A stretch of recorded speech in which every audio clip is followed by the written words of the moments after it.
Hi Gayatri. Hi Krisha, how are How- you? Yeah, I'm good, thank you. I'm great too.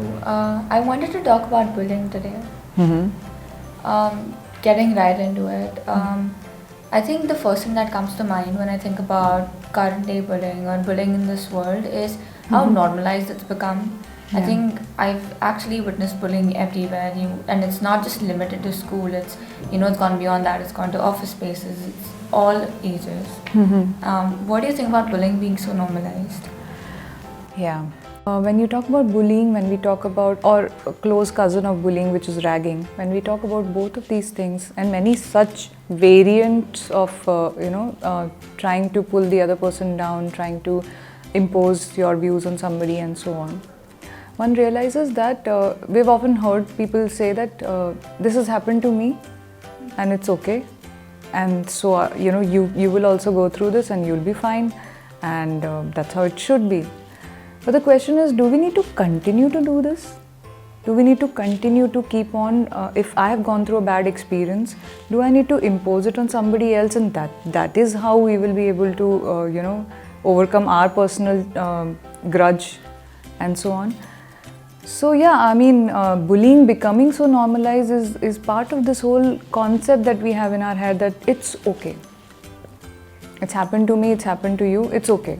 And we'll just have fun with it and we'll move on.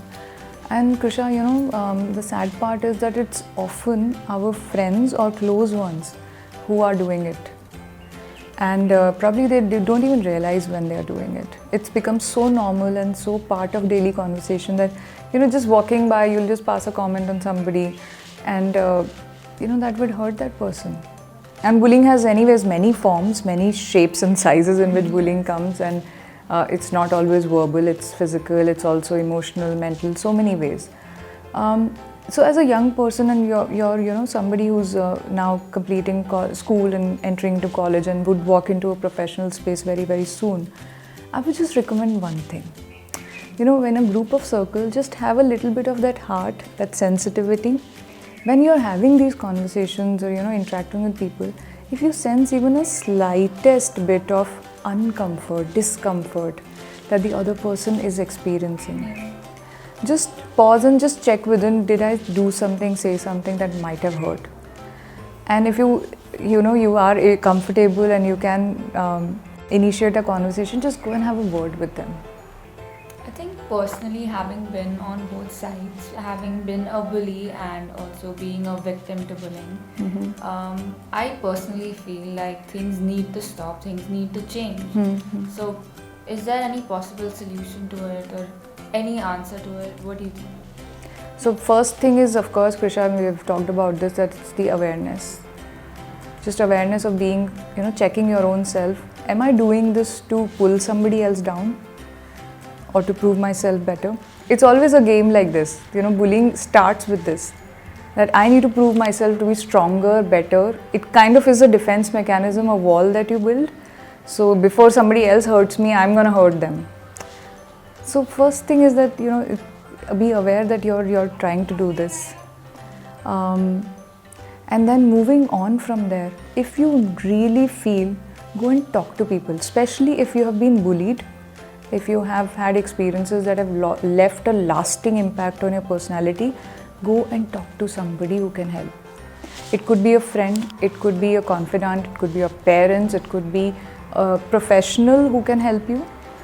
But whatever is pent up inside, the scars that it has left on you, go and express it to someone. Because once these scars are healed, once we have got these old wounds healed, that will give a way forward to us. Otherwise, being stuck in that situation and bullying, the scars that I'm talking about are the scars that tell you that you're somebody who's weak, somebody who can't stand up for yourself. So rather than being in that situation, first try to get help, get yourself healed, and then move forward. And I can assure you, for sure, you will receive help. For one, YGPT is there. And Youth for Global Peace and Transformation is there to help any youth who wants to experience a shift within. So yeah, and we would be happy to support in any way we can. But thank you so much for bringing this out on the table, and thank you for being so courageous to step out and say this. Thank you for that beautiful answer. Yeah.